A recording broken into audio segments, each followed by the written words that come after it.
And we're back. Late at night from the man kitchen. I am Chris. I'm Mark. And we are the Incredible Hoax. And we're talking in a whispered tone. Okay, so our topic today is Johnny Depp. And that might lead to some other actors too, but we'll kind of start with him as the example. This was your topic, so you make the case. You build the subject matter here. Go for it. Well, the question that came to mind is actor Johnny Depp's career a letdown since the first Pirates of the Caribbean, The Curse of the Black Pearl? So that's our point. That's our point. 2003. 2000. From 2003. That's the second one or first one? The first one. Okay. Curse of the Black Pearl. 2003. Okay. The debut of Jack Sparrow. Johnny Depp as going to superstardom with that character. Gotcha. And since then, he's done these turkeys. These are movies I personally have given thumbs down to. Right. Negative reviews. Stuff like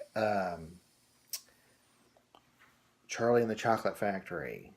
I mean, it was okay, 2.5, but come on. All the pirate sequels have sucked. Public Enemy. The second one was good. The third and fourth one I didn't like. Yeah. Well, the third and fourth were bad. All right. But Public Enemies was That was a letdown. It was And Alice in Wonderland, I think you liked it, but I just didn't care for it. It was okay. I thought they made it into Lord of the Rings. The Tourist had me to the third act. The Tourist wasn't very good. I wanted to throw something at the screen. Yeah.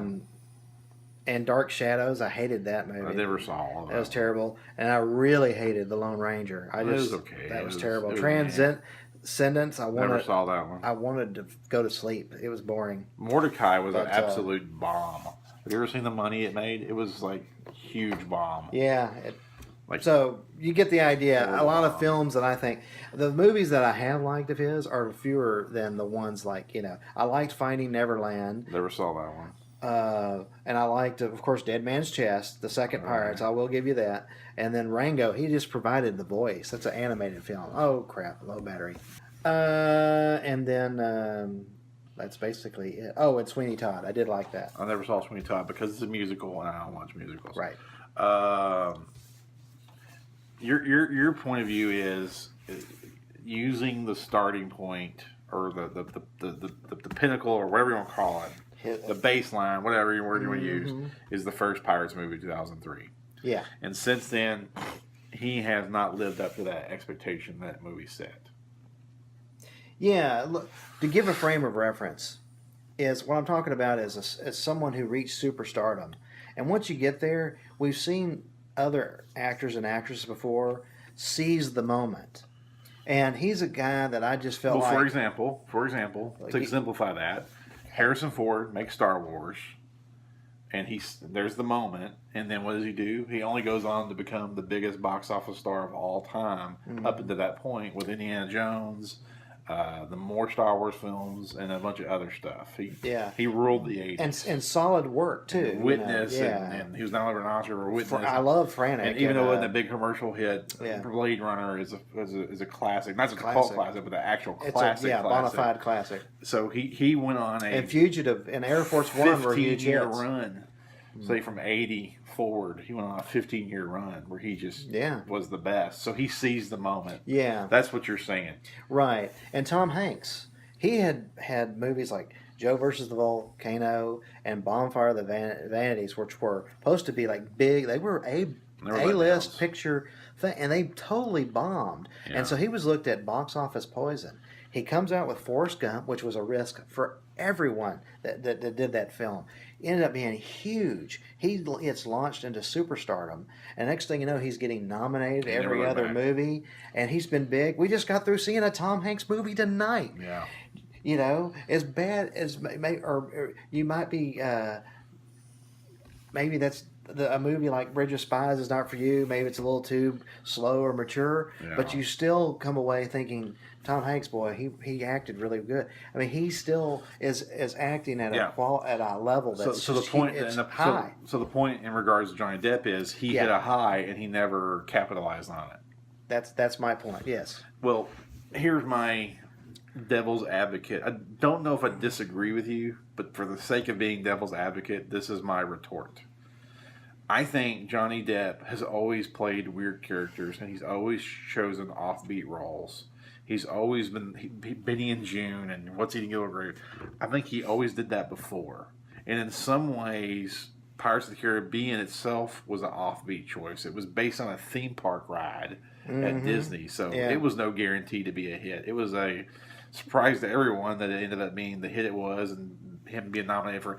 He was nominated for Best Actor for a movie based on a theme park ride. That might never be duplicated ever. That's a unique one. It's unheard of. It would be like Mark Ruffalo being nominated for Incredible Hulk. It's just so.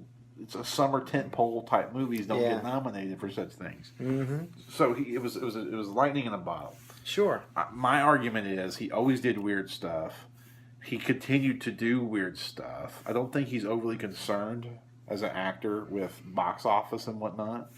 I think that's why he's been content to do the Pirates movies, because he knows it gives him a lot of capital to go, I'll go make you $1 billion literally with this movie. Yep. In exchange, I'm going to do about 5 movies that I really want to do, and I don't give a crap if they make any money or not. They're the ones I really want to do. Yeah. And Disney's like, okay, because you're going to make us $1 billion? Yeah, go ahead, go play. Yeah. And he comes right back. So I think it was our expectation that changed. I don't think he ever changed.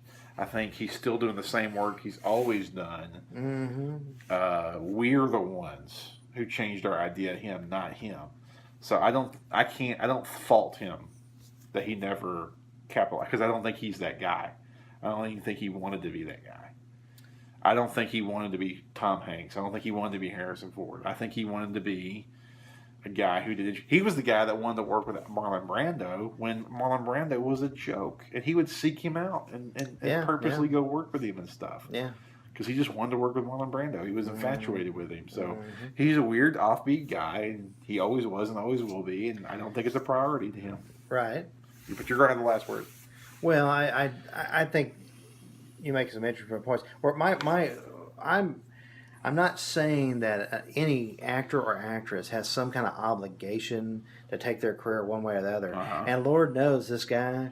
I mean, off that last Pirates movie, I think he made somewhere between 50 to 80 million. Yeah, he's just that one movie. So he's set for life. He can do whatever he wants.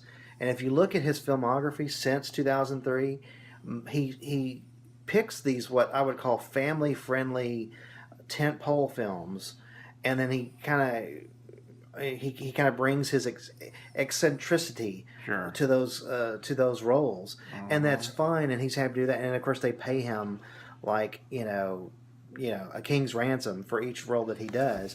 It's just you know that based on performances you've seen on other films like Donnie Brasco, including the first Pirates, What's Eating Gilbert Grape, this guy is talented.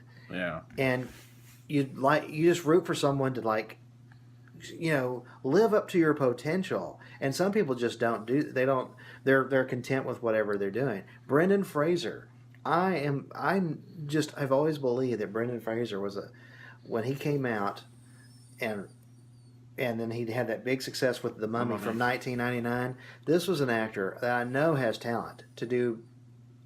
He doesn't have to do that Monkey Bone and these little weird comedies and all that he was doing for the longest. He's better than that. I think he has more potential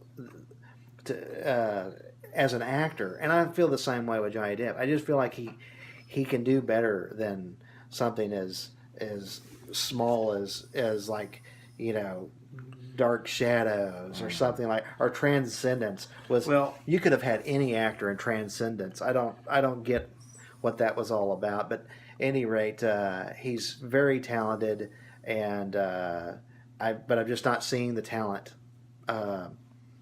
living up to its potential. That's really all I'm saying. All right. So did Johnny Depp not live up to potential, or devil's advocate? He's still the same old Johnny Depp. He always was and has been. I don't say we because I don't know if that's fair. You had different expectation than he did. So which is the answer? Is it Johnny Depp's fault or is it Mark Hope's fault? And with that, adieu.